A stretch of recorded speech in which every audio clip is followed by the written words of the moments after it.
And just going forward in terms of, because you're also involved with local government New Zealand and that, just in terms of changes within there and advocating for smaller councils and rural councils, how's that going? Oh, look, it's really challenging. We've had in the last 6 or 7 years, we've had three very different views of central government leadership that have had a huge impact on local government. And it has been quite a big swing, and it puts a lot of unfunded mandate, both in terms of stress and having to do work, but also in terms of costs that then turn up on our ratepayers. It is challenging to have a united message of what local government needs to the Yeah. central government platform because of how big change has been. But look, there are some common things that come along, and just like our private sector actually is calling out for certainty, local government is calling out for certainty too. We cannot survive continuously moving our central government policy that flip-flops every 3 years. We just can't survive that. It's just not financially feasible. Is the coalition government more difficult to work with than the previous government? I don't know that you could say that that's more difficult. It's just different. They're Yeah. very clear on what they want to achieve, which is great. And that clarity of thinking is really helpful. And they want to create joined up plans that give some longevity and some certainty for that. We're pushing really hard that that is as bipartisan as it can be at a national level. Yeah. Um, but we continue to see that none of these things actually fix the problem of a funding and financing model for local government, which is broken. It's like we're afraid to have the conversation of should it be property tax or income tax that pays for local infrastructure, and how do we get that balance right?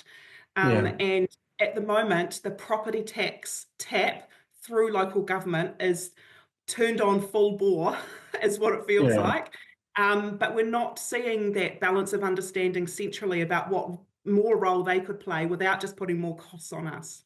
So you suggesting there should be an increase in income tax that should go filter down to the regions? Is that what you're saying?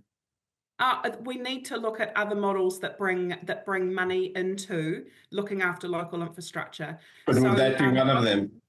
Local government owns 25% of infrastructure in the country, but in terms of public purse of income, we're sitting at about 8 or 9%.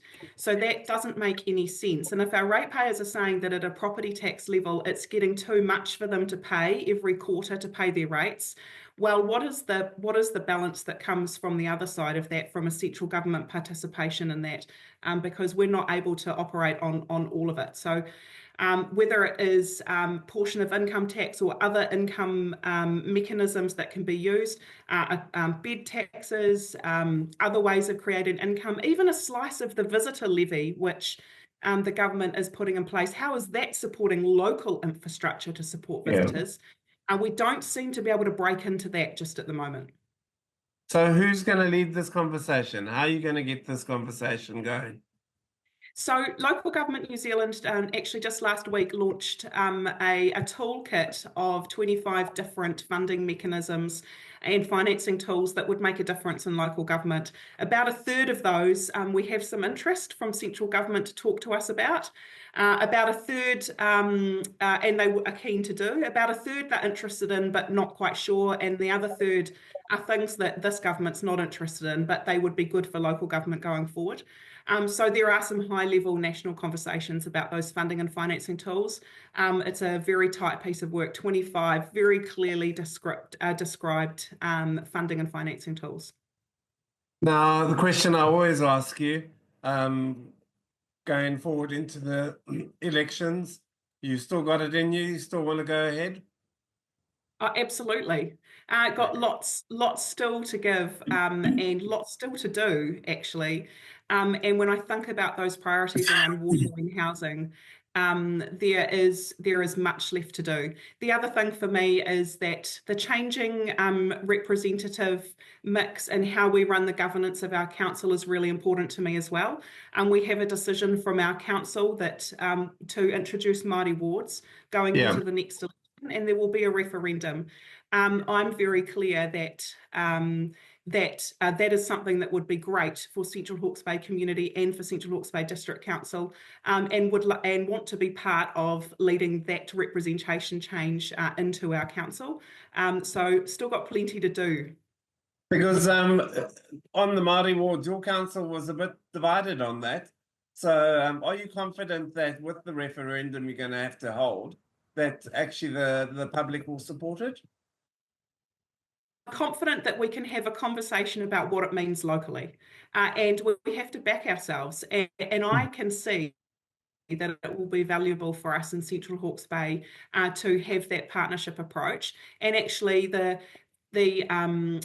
choice of our mana whenua to exert their tēnā rangatiratanga, to choose that actually if they're on the Māori roll that they vote for those that represent them as a Māori ward onto council. It is very logical to me, and there is a lot of value to be had in Central Hawke's Bay if we embrace that and use that as a way that we can carve a future. Mayor Alex Walker, thank you so much for your time. Have a good break over the holidays, and we'll speak to you again in the new year. Thanks, Andrew.